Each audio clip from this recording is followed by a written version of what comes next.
compliqué de remettre du OSB et de remettre du parquet par-dessus. Ça aurait toujours eu un souci. Donc on s'est dit, on va faire une chape légère, du béton avec des petits granulés. Ce îlot central, il a été conçu par mon père. Donc c'est mon père qui a eu l'idée. À force de faire des visites, il s'est dit, voilà, aujourd'hui un îlot central, c'est quand même un budget.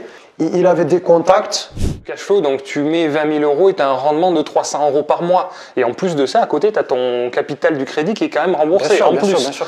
Je veux dire, c'est une super opération. Bonjour à tous, bienvenue dans cette nouvelle vidéo. J'ai le plaisir de vous présenter Diogo. Bienvenue Diogo. Salut Robin. Alors, Diogo vient d'intégrer l'équipe de projet locatif et on est dans un appartement que tu viens de finir de rénover. C'est ça, tout à fait. Alors, dans cette vidéo, Diogo va nous présenter un peu son parcours d'investisseur. Diogo, tu es assez jeune. Quel âge tu as? Là, aujourd'hui, j'ai fait au mois de février 23 ans. 23 ans, déjà plusieurs projets d'investissement immobilier. Oui.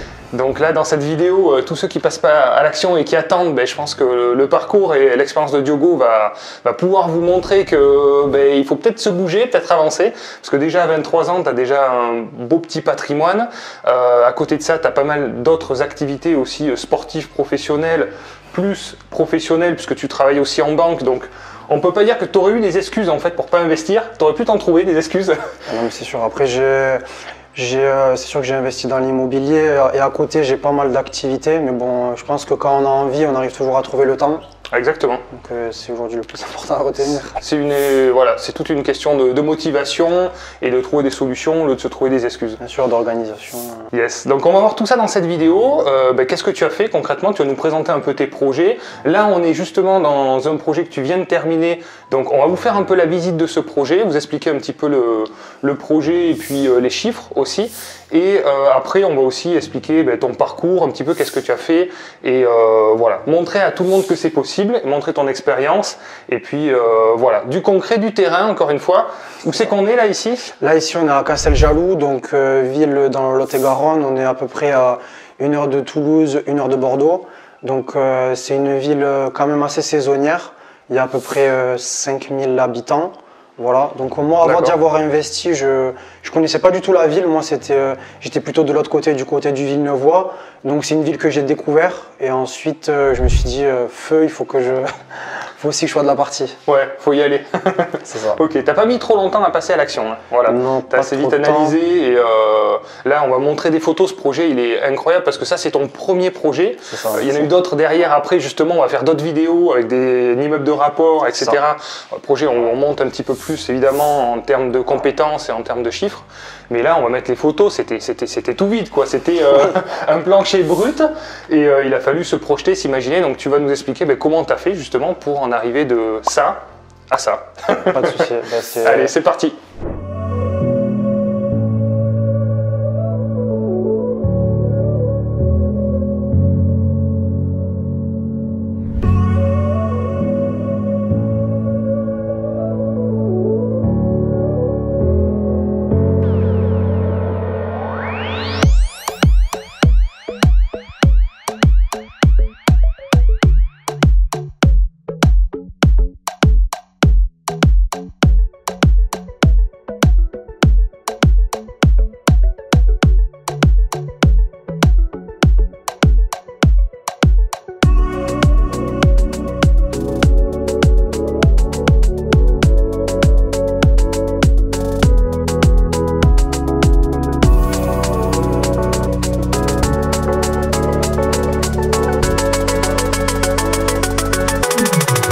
Si vous arrivez pour la première fois sur cette chaîne YouTube, je vous souhaite la bienvenue. N'oubliez pas de vous abonner et d'activer les notifications pour être prévenu bien sûr des prochaines vidéos et des différents lives aussi qu'on fait de plus en plus régulièrement.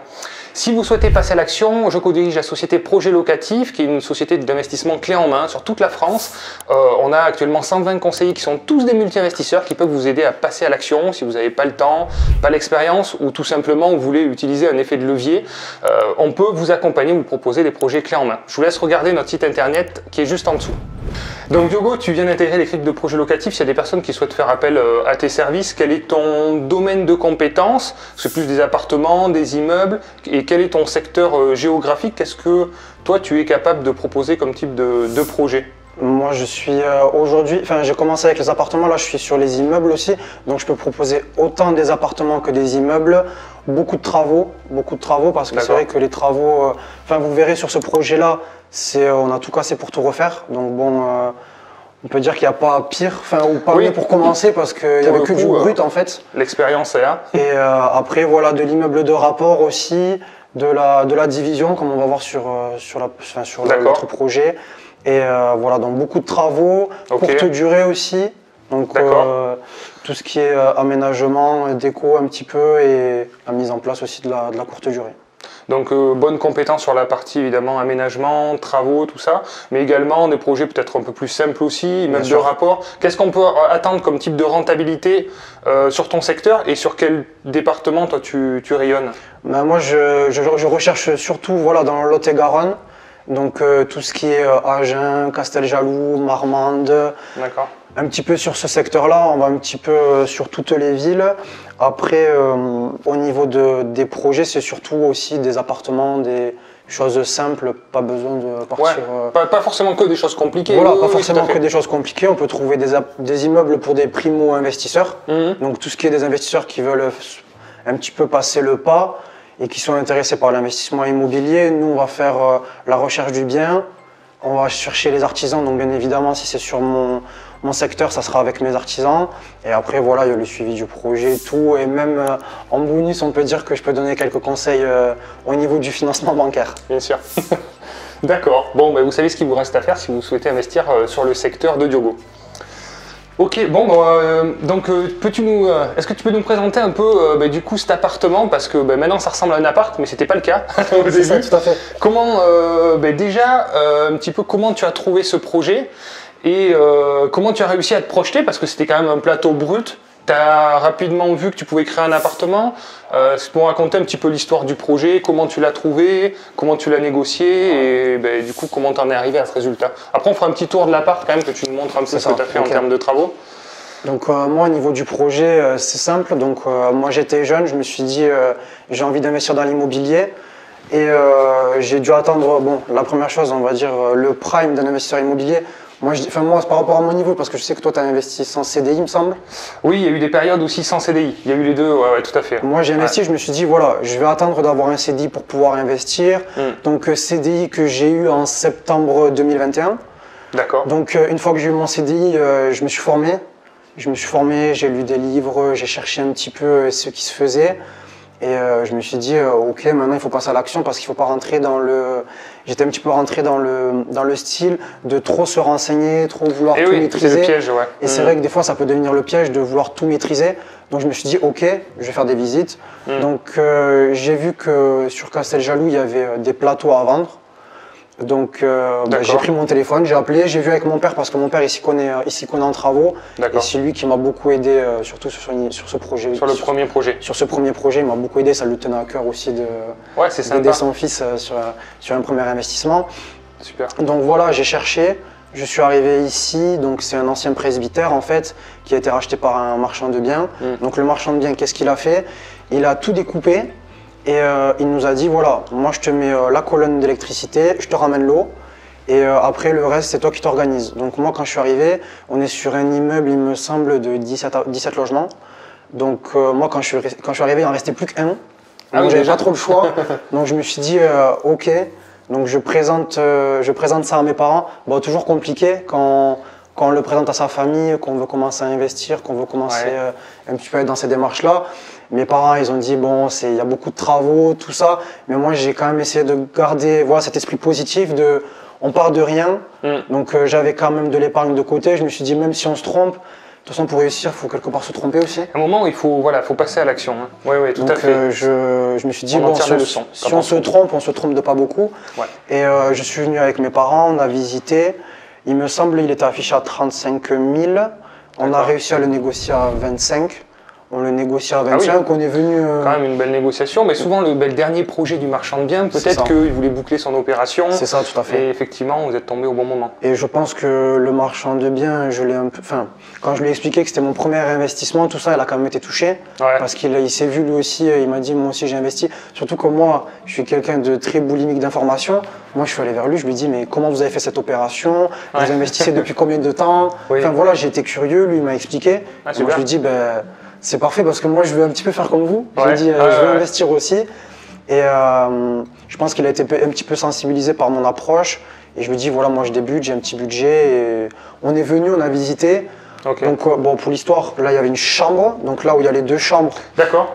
Donc on arrive sur l'appartement. De toute façon, vous verrez les photos. On va vous mettre les photos et vidéos avant le travaux pour que vous puissiez vous Vous imaginer. verrez les photos. Donc on arrivait sur les parties communes. Bon, ça faisait un petit peu peur. Là, les 2 chambres qu'on vous montre, il y avait une chambre en fait. C'était une chambre. En fait, il n'y avait qu'une pièce dans tout Il y avait l'appartement, il n'y avait qu'une qu'une pièce, c'est pièce. ça. Il y avait Séparée. qu'une pièce. Et après, c'était un plateau vide. C'est ça, tout à fait. D'accord. Donc il y avait là, comme on est en train de voir à la vidéo, donc il y avait la chambre. Ensuite, D'accord. on avait 2 fenêtres en tout, donc on n'avait pas trop d'ouverture. D'accord. Et on s'est dit voilà, de toute façon au niveau de la location, il faut toujours qu'il y ait au minimum un puits de jour. Oui, Parce c'est que vrai. sinon on ne peut Mais pas oui, le bien compter sûr. comme une chambre, même s'il y a la norme des 9 mètres carrés, mais il faut quand même qu'il y ait une ouverture sur les chambres. D'accord. Donc, bon, on a cherché avec des logiciels, tout ça, on a essayé de se projeter. On savait qu'on voulait faire un appartement avec 2 chambres. De toute façon, on n'avait pas trop le choix par rapport à la disposition de cet appartement. Ouais. Là, ça aurait été dommage de mettre les 2 chambres sur les fenêtres, il y aurait eu un peu moins de luminosité. Oui, tout à fait. Oui, oui, la partie séjour, évidemment, c'est là où on a besoin de lumière aussi. Mais du coup, là, on est quand même assez baigné de lumière finalement. Alors, Ben tu oui, dis c'est qu'il ça. n'y avait que 2 fenêtres, Ouais. donc vous avez créé Oui, c'est 1, ça. 2, 3, 4 ouvertures. Oui. En fait, ce qui s'est passé, c'est que d'un point faible, moi j'adore dire ça, d'un point faible, on a trouvé un point fort. Il y avait des petites ouvertures, mais c'était pas des. Enfin, c'était juste de la toile ondulée simple, enfin de la D'accord. toile ondulée transparente. Et Ah oui. on a regardé, on a dit, mais pourquoi pas mettre des Velux. Oui. Donc, du coup, après, on y a mis des Velux pour augmenter la luminosité, parce que c'est vrai que juste avec une petite. Oui, ça aurait été trop léger. Oui, je Ça suis aurait été d'accord. trop léger. Ensuite, bon, on a la chance d'être sous les combles. Parce que bon, c'est vrai que c'est vraiment là, on est vraiment sous les combles. Ouais. Donc on s'est dit, on va profiter des hauts volumes. Comme vous pouvez voir, là, il y a la mezzanine. Ouais. Des hauts volumes pour pouvoir augmenter de la surface carrée. Et donc, les 2 chambres, là, la chambre qui a été remplacée par 2 chambres. Après, donc, on est arrivé là sur une pièce qui était une pièce où il n'y avait rien. Il y avait les planchers qui faisaient comme ça. Il n'y avait pas de niveau, il n'y avait rien. D'accord. Donc pareil, ça faisait peur. Et on s'est dit comment on va faire pour remettre le plancher droit. Bon, compliqué de remettre du OSB et de faire, remettre du parquet par-dessus. Ça aurait toujours eu un souci. Ouais. Donc on s'est dit on va faire une chape légère. D'accord. Donc chape légère, du béton avec des petits granulés, en fait des granulés de fibres. D'accord. Qu'on est venu ajouter sur tout l'appartement D'accord. pour tout remettre à niveau et pour pouvoir y mettre du carrelage.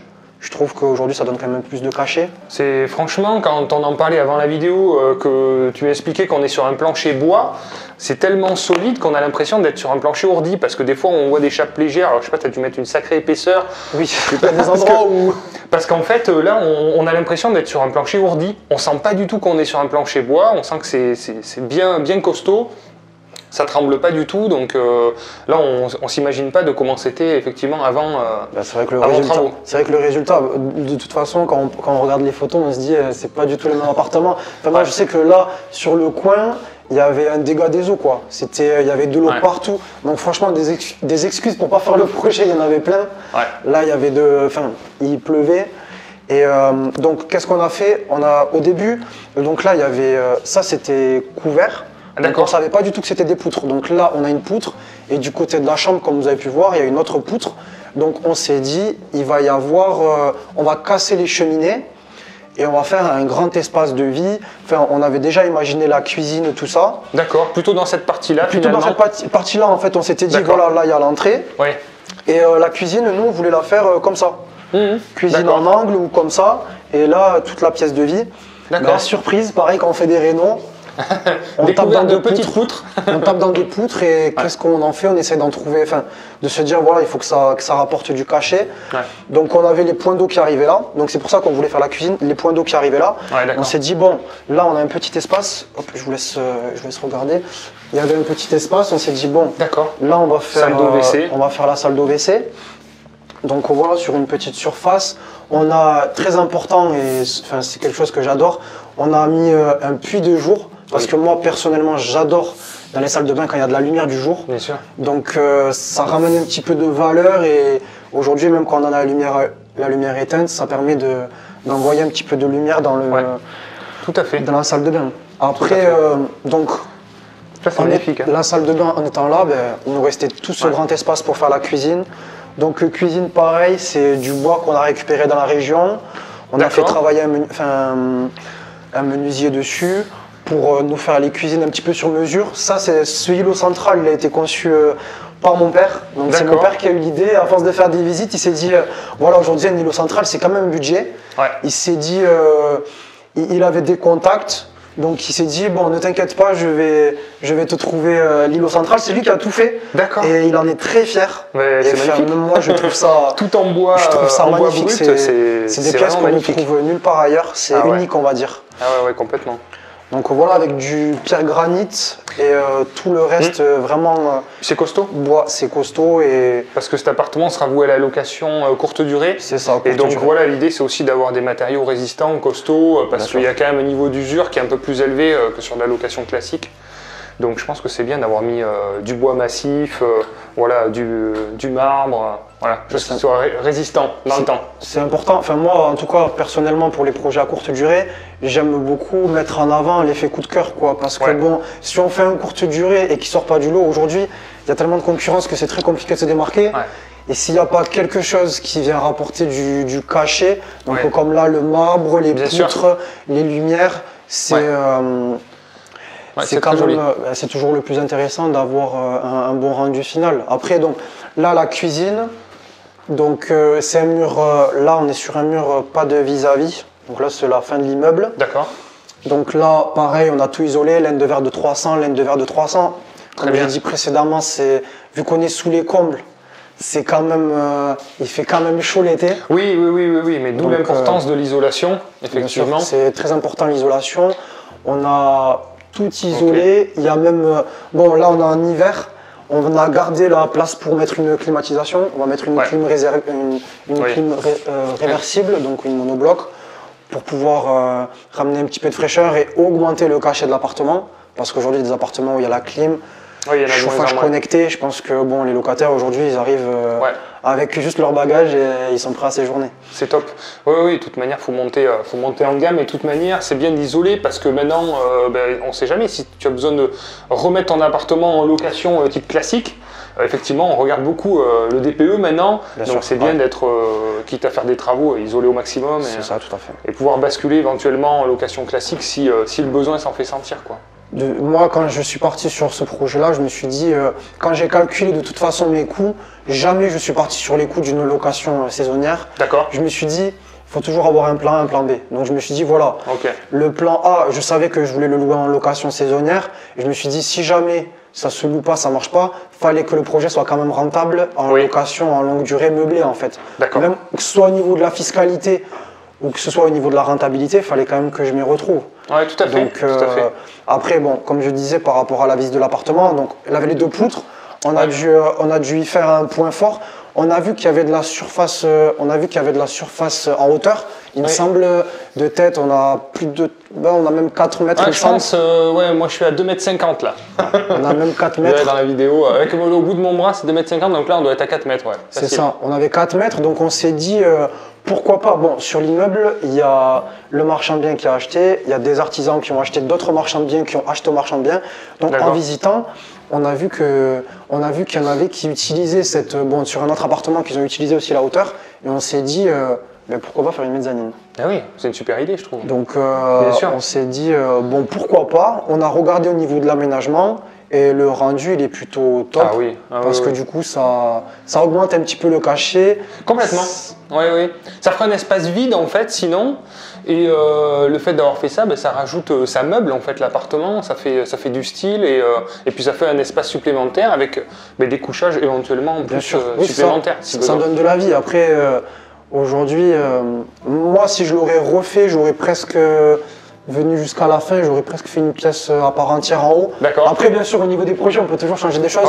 Une fois que c'est fait, mais en fait, en le rénovant, et c'est aujourd'hui, je pense, quand on est investisseur, quand on fait des travaux, on se rend compte, et c'est toujours mon père qui le dit, c'est en cassant, en reconstruisant, qu'on se rend compte de ce qu'on peut faire. Parce que des fois, on est sur les plans. Moi, le premier, on se projette et on fait les travaux. Là, par exemple, j'avais fait les plans, on casse et on se rend compte que c'est pas une cheminée, c'est une poutre. Oui, tout à fait. Donc là, il y a tout qui change. Donc, il y a toujours des imprévus et moi c'est pareil, je suis sur un projet pareil d'aménagement de maison en colocation et l'artisan, on essaye de prévoir un peu ce qu'on va faire et il me dit mais moi finalement je préfère casser toutes les cloisons et après je sais que j'ai 3 chambres à mettre, une salle de bain et je verrai une fois que tout est cassé, quand on part sur un plateau brut, je sais où je vais les mettre à peu près. On va s'organiser après, on tracera au sol et ce sera beaucoup plus simple pour se projeter, quoi. C'est toujours plus important. Moi, enfin, quand j'investis à titre perso, je sais que je préfère aller sur une maison ou sur un bien où le prix au mètre carré, on n'est pas cher. Enfin, pas cher entre guillemets, je m'entends, là on va être à 350 ou 400 euros du mètre carré.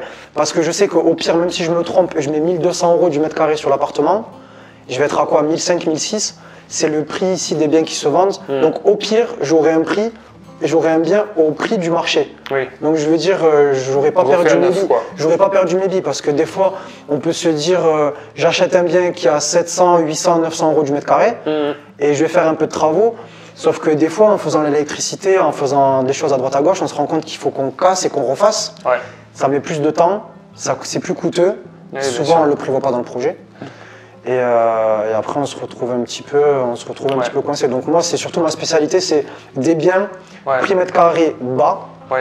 Et prix mètre carré bas, rénovation, on va dire totale. Rénovation totale, on est entre 800 et 1200 euros du mètre carré, c'est ce que j'utilise moi pour mes visites de biens, pour savoir si c'est intéressant ou pas un projet. Et après, je me dis, voilà, j'ai mon budget et surtout ce qui est intéressant et que j'ai regardé pour cet appartement-là, c'est de voir par rapport au prix de la ville, si déjà mon bien est rentable, donc je regarde par rapport au mètre carré combien je pourrais le louer. Au niveau de la location, pas très compliqué parce que moi je sais qu'il y a des gens ici pour des visites d'appartement, ils font la queue. Enfin, c'est vrai qu'on pourrait, pourrait dire qu'on n'est pas à Paris, mais je sais que moi j'ai déjà fait des visites d'appartement ici où les personnes, il y avait 4 et 5 personnes qui allaient faire des visites. Et c'était sur la journée, c'était une sélection de dossiers, etc. Quelque chose de très laborieux. Donc je me suis dit, il y a quand même un petit dérèglement. Et une fois que j'ai fait ça, je regarde aussi que le bien il reste liquide, quoi. Essayez de voir, parce que là, ce bien-là, aujourd'hui, bon, on le verra sur les chiffres. Mais au niveau on va parler des chiffres dans le détail. Au niveau du prix de revient, on va être entre 60 et 70 000 euros de coût de revient. Et derrière, j'ai déjà fait estimer par des agences immobilières, on a 90 000 euros net vendeur. Donc je veux dire quand même, ça fait une plus-value déjà immédiate après projet. Ça fait une plus-value latente. Et bon, au niveau du projet, c'est simple. De toute façon, sur un projet à 60 000, si on loue ça se loue, enfin entre 60 et 70, si on le loue ça à 650 euros, on peut le louer à la location à l'année classique meublée. On retombe directement sur nos pattes. Parce qu'au niveau de la rentabilité, on a 10%, même si on enlève la taxe foncière, charge de copro, tout ça, on va être toujours dans la fourchette des 8-10. Et après, la cerise sur le gâteau, j'ai envie de dire, c'est la location saisonnière, quoi. Parce que bon, aujourd'hui, je sais que je l'ai lancé en début février. J'ai eu déjà un tiers du mois de février de réservé. Donc là, on tourne la vidéo en mars, donc non, fin février. Et là, j'ai déjà même le tiers du mois de mars qui est déjà réservé. Donc au niveau de la rentabilité, là, je tombe déjà, au niveau de la prix à la nuitée, on est à 50 euros. Je suis déjà quasiment sur le loyer mensuel si j'étais en location meublée. Avec un tiers de location. Avec un tiers de location. Si je suis en taux de remplissage à 100%, je suis à 1 550 euros par mois. Donc moi, ce que je souhaite, c'est de louer comme ça, même si je loue 60% de l'année. De toute façon, pour mes analyses, j'ai cherché sur RDNA, je ne sais pas si vous connaissez. J'ai cherché, j'ai regardé, prix de la nuitée, on est entre 50 et 60. Donc là, je l'ai mis à 50 euros, mais je sais que je suis vraiment en prix bas. En plus, je suis vraiment en prix bas parce que j'ai 2 chambres.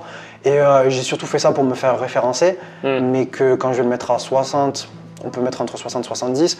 Même si je le loue 40 ou 60% de l'année, vous faites vos calculs, ça peut aller jusqu'à 12 000 euros de revenus sur cet appartement-là. Donc c'est quand même... C'est incroyable pour un investissement de 60 000 euros à la base. 60 000 €, c'est ça. Donc avec un petit crédit, parce que C'est du ça. coup tu as mis de l'apport. Alors on peut parler un peu des erreurs Oui, pour le coup. c'est ça. Parce qu'effectivement, alors comme on dit, on ne maîtrise pas 100% du projet. Jamais, même moi qui ai de l'expérience, je maîtrise 90-95%. Et toi, c'est pareil, tu maîtrisais 80% du projet, puis tu es surtout passé à l'action. Donc il y a eu des erreurs, mais on peut toujours trouver des solutions et rebondir et rectifier. Mais l'action paye toujours, une fois qu'on a regardé le principal. Mais c'est vrai que je vois pas mal d'investisseurs qui veulent absolument tout maîtriser. Et malheureusement, c'est pas quelque chose qui est possible dans l'immobilier locatif. On maîtrise la plupart du process, mais la totalité, c'est pas possible. Donc si tu veux parler peut-être justement des erreurs que tu as fait. C'est sûr, ben moi, mon moteur aujourd'hui, c'est vraiment me dire que voilà, de toute façon, pour réussir des projets, il faut se tromper. Et bon, il faut quand même limiter les fois où on se trompe, mais dans tous les cas, on va se tromper un jour ou l'autre. Ouais. Et je dis toujours, moi, quand j'ai présenté le projet à mes parents ou quand j'en parle avec des proches, c'est toujours, même des gens qui n'investissent pas, le locataire qui va pas te payer, beaucoup de travaux, tu vas t'endetter. Et bon, toutes les excuses sont bonnes pour ne pas passer à l'action. Donc moi, je me suis dit, ok, je maîtrise 80% du sujet. Ouais. Et bon, les 20%, on va dire que c'est une marge d'erreur minime. Mais de toute façon, l'opération parfaite n'existe pas. Ouais. Parce que de toute façon, quand on se dit un bien, ah, mais peut-être que plus tard, je trouverai un autre bien. De toute façon, le coût d'opportunité, il n'est pas rentable sur des opérations comme ça. Au niveau du projet, donc c'est simple. Moi, comme on a dit, on l'a négocié à 25 000. J'en ai discuté avec mon père, on a fait venir des artisans, tout ça pour estimer. J'ai fait un projet total, donc on est à 40 000. Et j'ai dit, voilà, j'achète le bien, je mets les frais de notaire d'apport, je mets du coup 25 000 pour l'achat, 15 000 de travaux et le reste, je mets de ma poche. Donc oui, ça fait pas mal d'apports. Après, moi, je suis quelqu'un qui économise beaucoup pour pouvoir derrière tout injecter sur des projets. Donc, faire l'effet boule de neige, voilà, ça fait grossir et puis le faire travailler à un rendement quand même. C'est ça. J'ai pas eu de financement sur 25 ans, j'ai pas eu de franchise. J'ai mis de l'apport, donc... La plupart des investisseurs auraient abandonné le projet. C'est ça. Ben oui, mais c'est ça. On en voit tellement qui ratent des projets parce qu'ils n'ont pas les conditions idéales, ils n'ont pas le différé, ou ils n'ont pas les 25 ans, qui est hyper rare. Enfin, voilà, le résultat, c'est quand même finalement d'être passé à l'action. C'est quand même très intéressant. Moi, je trouve qu'aujourd'hui, c'est... Voilà, je disais à Robin, et quand j'en discute, je dis... La première chose que je dis, c'est j'ai fait plein d'erreurs. Donc voilà, ce bien-là, j'ai pas fait sur 25 ans parce que voilà, j'ai écouté, il faut faire le crédit sur une durée courte. Moi, j'ai fait 20 ans parce que ça me laissait quand même un différentiel. Là, au niveau du crédit, on est avec assurance du prêt, on va être à 180 € par mois de crédit, d'accord ? Et si on le loue, comme je disais précédemment, en location longue durée mensuelle, on a 650, donc ça fait un cash flow de... Ça fait presque 500 €. Ça fait un cash flow de quasiment 500 €. Donc, j'arrive à m'y retrouver. Après, deuxième erreur, au niveau des travaux, on a sous-estimé le montant des travaux. Et oui, donc chose qui n'arrivera plus jamais, parce que du coup, c'est vrai qu'on se fait grignoter son apport et derrière, pour enchaîner sur d'autres projets, c'est compliqué. Mais bon, il faut toujours savoir changer un petit peu son fusil d'épaule. Tirer des leçons, tout à fait. Je me suis dit, voilà, plus jamais, c'est pour ça que je disais toujours une fourchette entre 800 et 1200 pour être vraiment sécuritaire, sans compter la toiture, parce que bon, là, on est en copropriété. Donc bon, ça veut dire qu'on est quand même assez rassuré au niveau des travaux, parce que s'il y a des travaux, des gros travaux, ça sera toujours partagé. Du coup, c'est toujours mieux. Surtout s'il y a 17 appartements, bon, forcément, ton appartement, je ne sais pas combien il y a de surface, mais ça... 60 mètres carrés, 70 mètres carrés. Voilà. Et voilà, après, au niveau des conditions financières, rien de plus avantageux que ça. Ça ne fait pas rêver le crédit sur 20 ans, 40 000, on met 20 000 de sa poche. Pas de période de franchise, alors que j'ai eu 1 an de travaux. Donc pendant 1 an, je payais mon crédit. Pendant 1 an, il y avait 180 € que je ne pouvais pas mettre de côté en plus. Mais ça ne m'a pas empêché de dire, bon voilà, maintenant j'ai ça, C'est incroyable parce que tu as mis 20 000 € d'apport dans le projet, c'est ça. Et en cash flow, on va dire, brut, on a dit 500. Après, si tu enlèves la taxe foncière, un peu tout ça, tu es peut-être à 300 € par mois net de cash flow. Donc tu mets 20 000 € et tu as un rendement de 300 € par mois. Et en plus de ça, à côté, tu as ton capital du crédit qui est quand même remboursé. Bien sûr. Je veux dire, c'est une super opération. Et puis aujourd'hui, avoir de l'argent en banque, bon, je ne vais pas te le dire parce que tu es banquier aussi, mais c'est vrai qu'il n'y a pas des rendements qui qui font rêver, quoi. Surtout quand on tient compte en plus de l'inflation qui est assez élevée actuellement, autour de 6%. Les gens s'en rendent pas compte, mais c'est ça qui grignote petit à petit aussi l'épargne. Tous ceux qui ont de l'argent de côté perdent 6% par an. Alors ça se voit pas, mais c'est la monnaie qui se dévalue chaque année. Mais finalement, on perd aussi beaucoup d'argent en ne faisant rien et en laissant son argent stagner. Ça, c'est invisible, mais pourtant, au bout de plusieurs années, on s'en rend compte, parce qu'une inflation à 6%, au bout de 4-5 ans, on se rend compte que ça fait vite 20-30 000 euros sur 100 000 euros de côté, quoi. Voilà, pour donner un peu d'idée de pouvoir d'achat en moins. Donc ça, c'est l'avantage de l'immobilier, évidemment, que ça a tendance à plutôt prendre de la valeur sur le long terme, avec des loyers qui suivent l'inflation aussi, ou au moins qui tempèrent, parce que là, c'est quand même, il y a des sécurités à 3,5% sur l'augmentation des loyers, mais voilà, on suit un peu l'évolution, un peu la tendance, et on conserve la valeur de son épargne. Aujourd'hui, de toute façon, avec l'inflation, c'est vrai que les gens, ils ont un petit peu du mal à comprendre le rapprochement.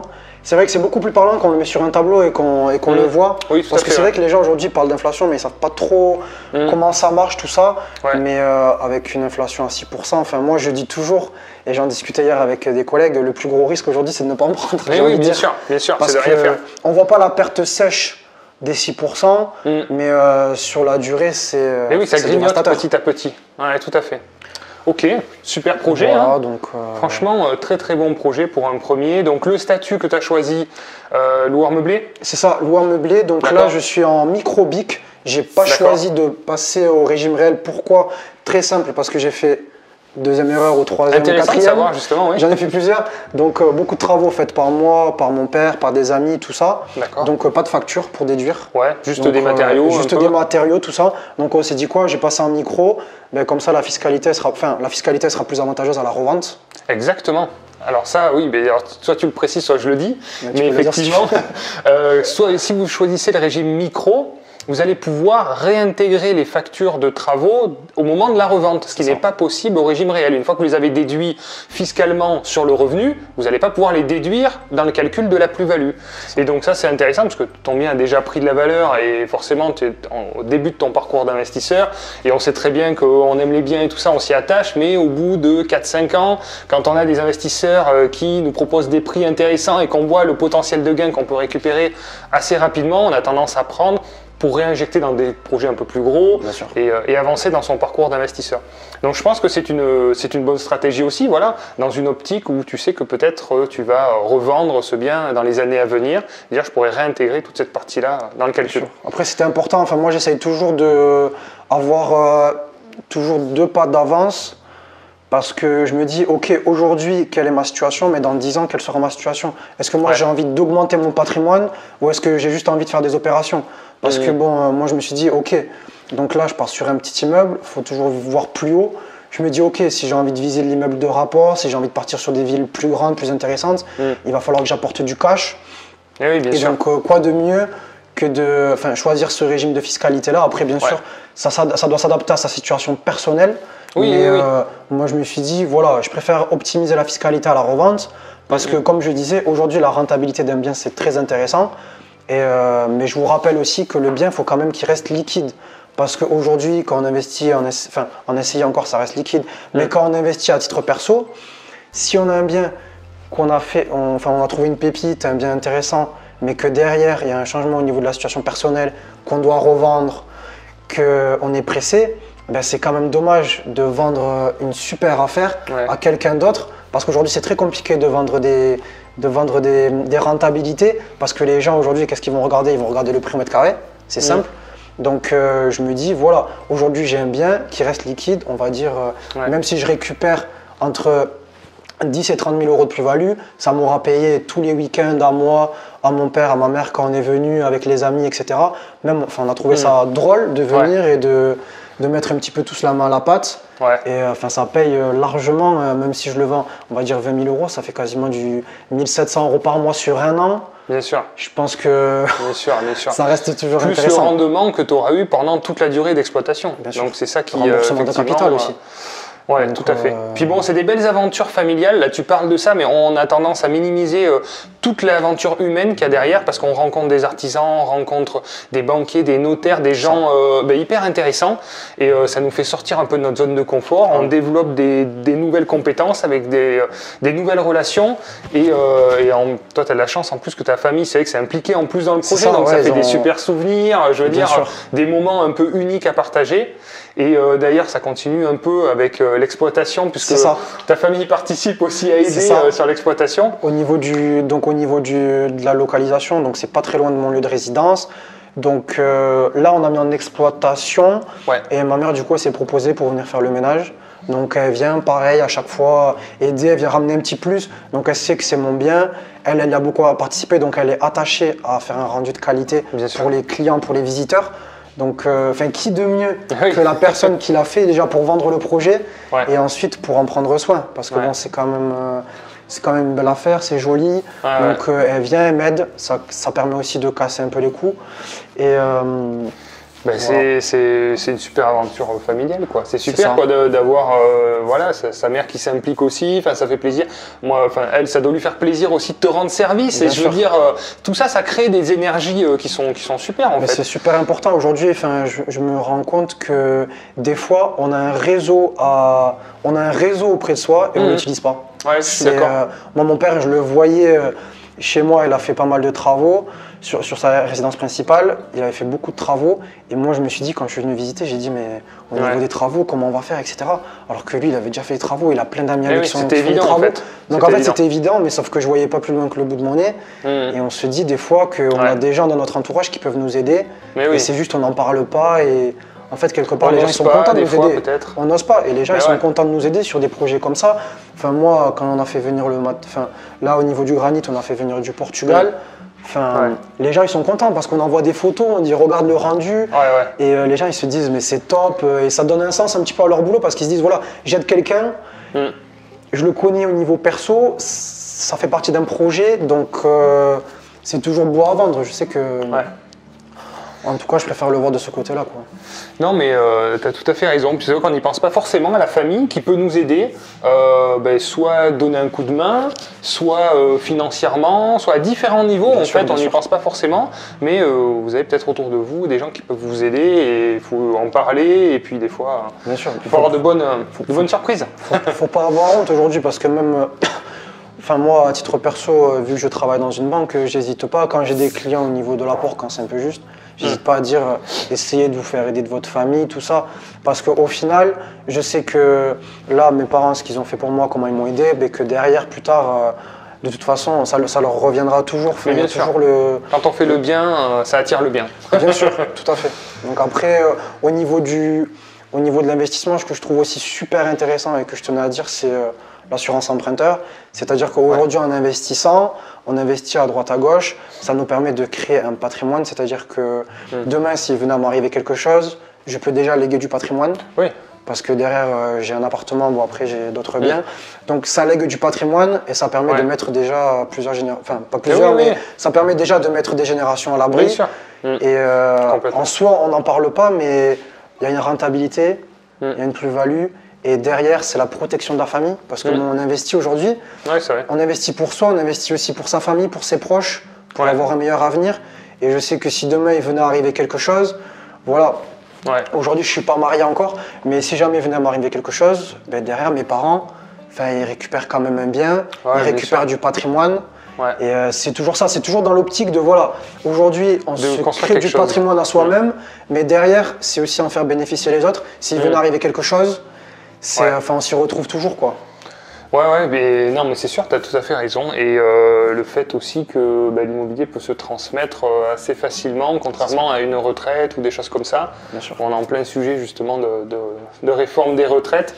Je crois que là, c'est en train d'être voté. Et c'est une réforme qui est faite tous les 4-5 ans. Donc tous les 4-5 ans, on va revoir ça pour repousser l'âge de la retraite. Donc investissez dans l'immobilier parce que constituez votre propre retraite, quoi. J'arrête pas de le dire. C'est la vie. Toi, à 23 ans, sur 20 ans, à 43 ans, ton bien il est payé, bon, même si tu as un petit crédit, on va parler après du prochain projet que tu as. Enfin, je veux dire, à 45 ans, tu as les premiers crédits qui sont payés.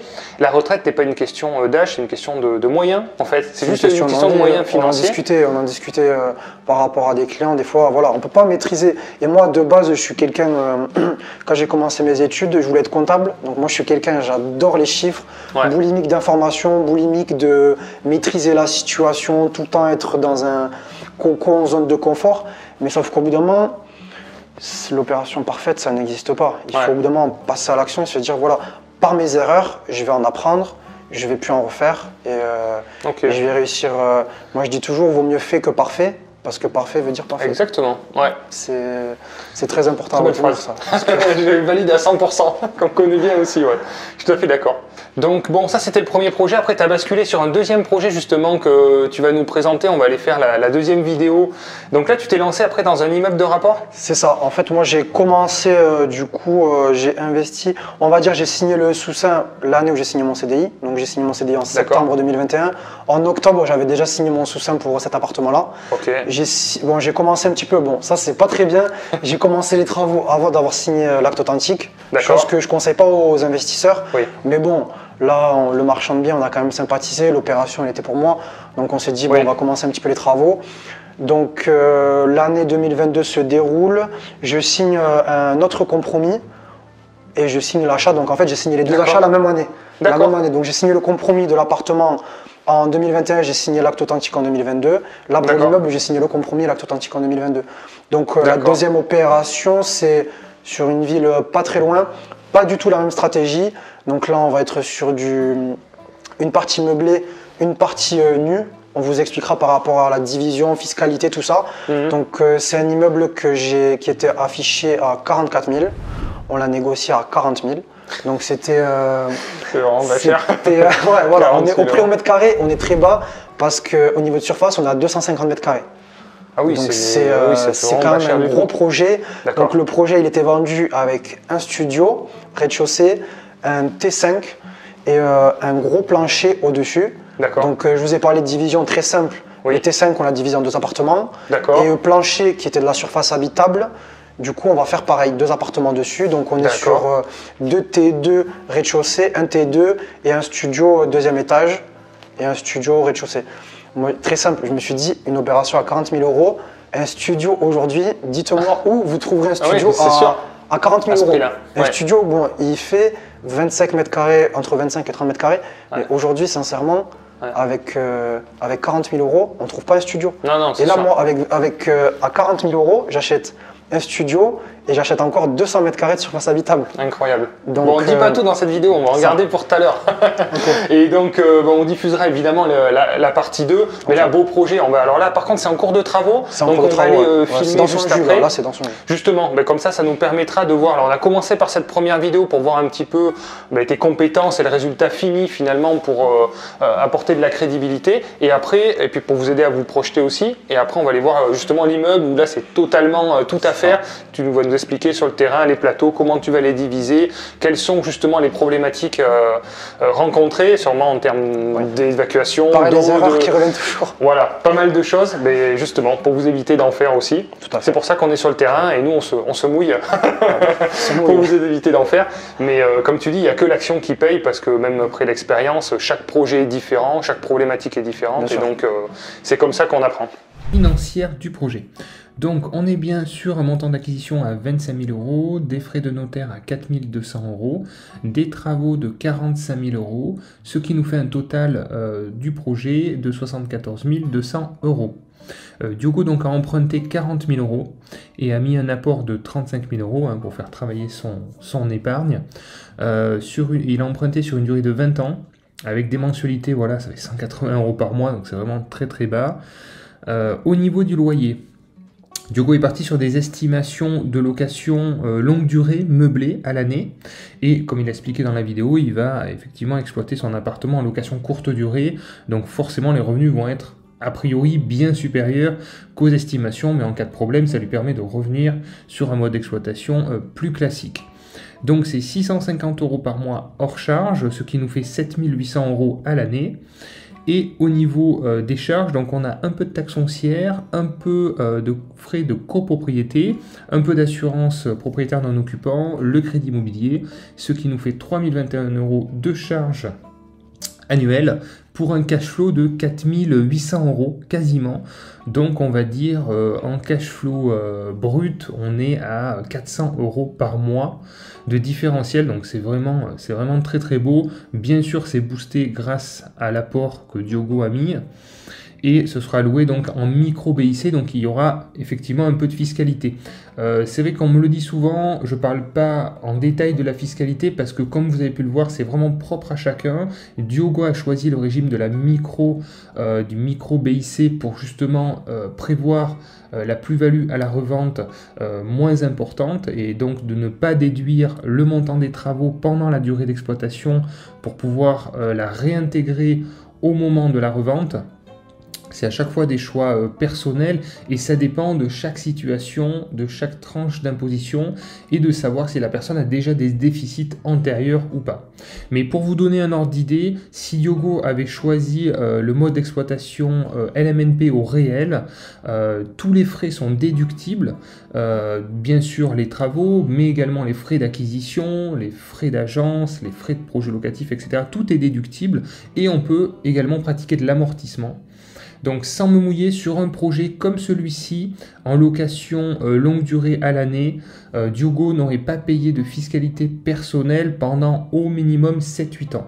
Voilà, donc ça donne déjà un ordre d'idée, ça laisse voir venir. Je dis souvent, la fiscalité, si vous avez une vision sur 4-5 ans, c'est déjà bien.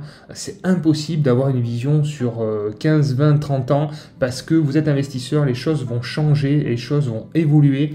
Vous allez revendre, vous allez racheter et donc forcément, ça va bouger. Je pense qu'une vision sur 4-5 ans sur la fiscalité, ça me semble déjà serein et être une bonne vision. Donc écoute, merci beaucoup Diogo pour cette première présentation. Merci d'avoir regardé la vidéo. N'hésitez pas si vous avez des questions juste en dessous.